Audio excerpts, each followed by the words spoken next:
My father could have been a great comedian, but he didn't believe that that was possible for him. And so he made a conservative choice. Instead, he got a safe job as an accountant. And when I was 12 years old, he was let go from that safe job. And our family had to do whatever we could to survive. I learned many great lessons from my father, not the least of which was that you can fail at what you don't want. So you might as well take a chance on doing what you love. It's not the only thing he taught me, though. You know, I watched the effect of my father's love and humor and how it altered the world around me. And I thought, that's something to do. That's something worth my time. It wasn't long before I started acting up. You know, people would come over to the house and they'd be greeted by a 7-year-old throwing himself down a large flight of stairs. They would say, "What happened?" And I would say, "I don't know. Let's check the replay." I'd go back to the top of the stairs and come back down in slow motion.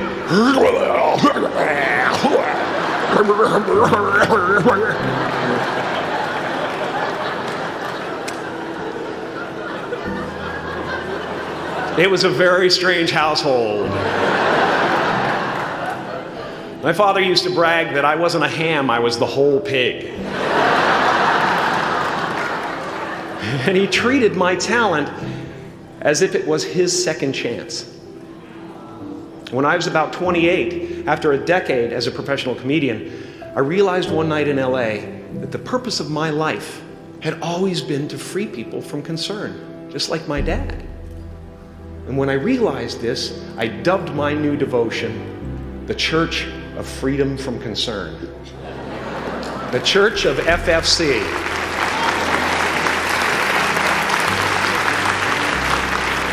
And I dedicated myself to that ministry. What's yours? How will you serve the world? What do they need that your talent can provide? That's all you have to figure out. As someone who's done what you're about to go and do, I can tell you from experience, the effect you have on others is the most valuable currency there is. Because everything you gain in life will rot and fall apart, and all that will be left of you is what was in your heart. My choosing to free people from concern got me to the top of a mountain. Look where I am. Look what I get to do. Everywhere I go. I'm going to get emotional because when I tap into this, it really is extraordinary to me. I did something that made people present their best selves to me wherever I go. I've often said that I wished people could realize all their dreams and wealth and fame, and so that they could see that it's not where you're going to find your sense of completion. Like many of you, I was concerned about going out into the world and doing something bigger than myself, until someone smarter than myself made me realize that there is nothing bigger than myself. Because life doesn't happen to you, it happens for you. How do I know this? I don't, but I'm making sound, and that's the important thing. That's what I'm here to do. Sometimes I think that's the only thing that's important, really, you know? It's just letting each other know we're here, reminding each other that we're part of a larger self. Your job is not to figure out how it's going to happen for you, but to open the door in your head, and when the door opens in real life, just walk through it. And don't worry if you miss your cue, because there's always doors opening. They keep opening. And when I say life doesn't happen to you, it happens for you, I really don't know if that's true. I'm just making a conscious choice to perceive challenges as something beneficial so that I can deal with them in the most productive way. You'll come up with your own style. That's part of the fun. Oh, and why not take a chance on faith as well? Not religion, but faith. Not hope, but faith. I don't believe in hope. Hope is a beggar. Hope walks through the fire and faith leaps over it.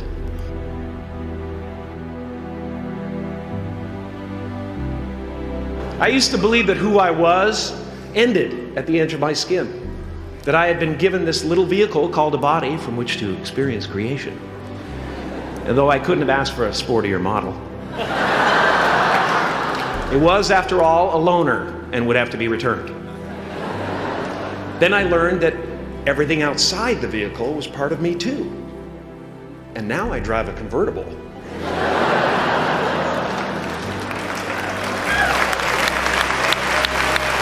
Yeah, man. Top down, wind in my hair. Woo! I am elated and truly excited to be present and fully connected to you at this important moment in your journey. I hope you're ready to open the roof and take it all in. You are the vanguard of knowledge and consciousness, a new wave in a vast ocean of possibilities. On the other side of that door, there's a world starving for new ideas, new leadership. I've been out there for 30 years. She's a wildcat. Oh, she'll rub up against your leg and purr until you pick her up and start petting her, and then out of nowhere, she'll swat you in the face. It can be rough out there, but that's okay, because there's soft serve ice cream with sprinkles. I guess that's what I'm really trying to say here today. Sometimes it's okay to eat your feelings. Now, fear is going to be a player in your life, but you get to decide how much. You can spend your whole life imagining ghosts, worrying about the pathway to the future, but all there will ever be is what's happening here, and the decisions we make in this moment, which are based in either love or fear. So many of us choose our path out of fear disguised as practicality. What we really want seems impossibly out of reach and ridiculous to expect, so we never dare to ask the universe for it. I'm saying I'm the proof that you can ask the universe for it. Please.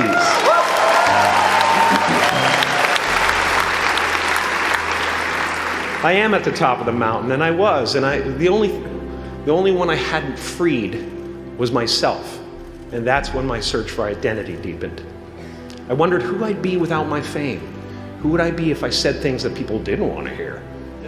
Or if I defied their expectations of me?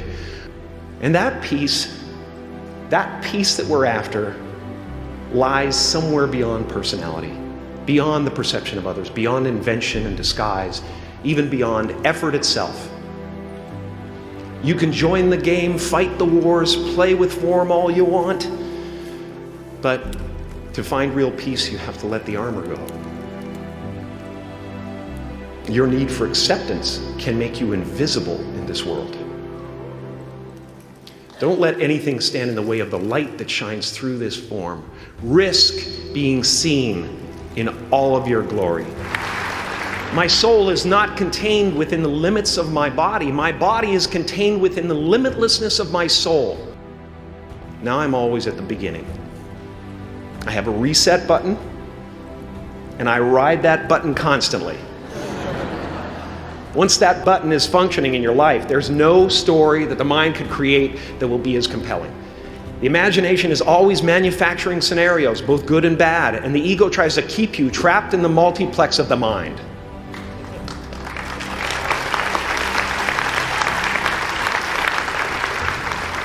Our eyes are not viewers, they're also projectors that are running a second story over the picture that we see in front of us all the time. Fear is writing that script, and the working title is, I'll Never Be Enough. I had a substitute teacher from Ireland in the second grade that told my class during morning prayer that when she wants something, anything at all, she prays for it and promises something in return, and she always gets what she wants. Well, I'm sitting at the back of the classroom, thinking, wow, my family can't afford a bike, So I went home and I prayed for one. And I promised I would recite the rosary every night in exchange. Broke that promise. But 2 weeks later, I got home from school to find a brand new Mustang bike with a banana seat and Easy Rider handlebars. Yeah.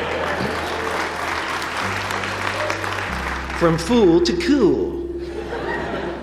My family informed me that I had won the bike in a raffle that a friend of mine had entered my name in without my knowledge whatsoever. So that type of thing has been happening to me ever since. As far as I can tell, it's just about letting the universe know what you want and working toward it while letting go of how it comes to pass. No matter what you gain, ego will not let you rest.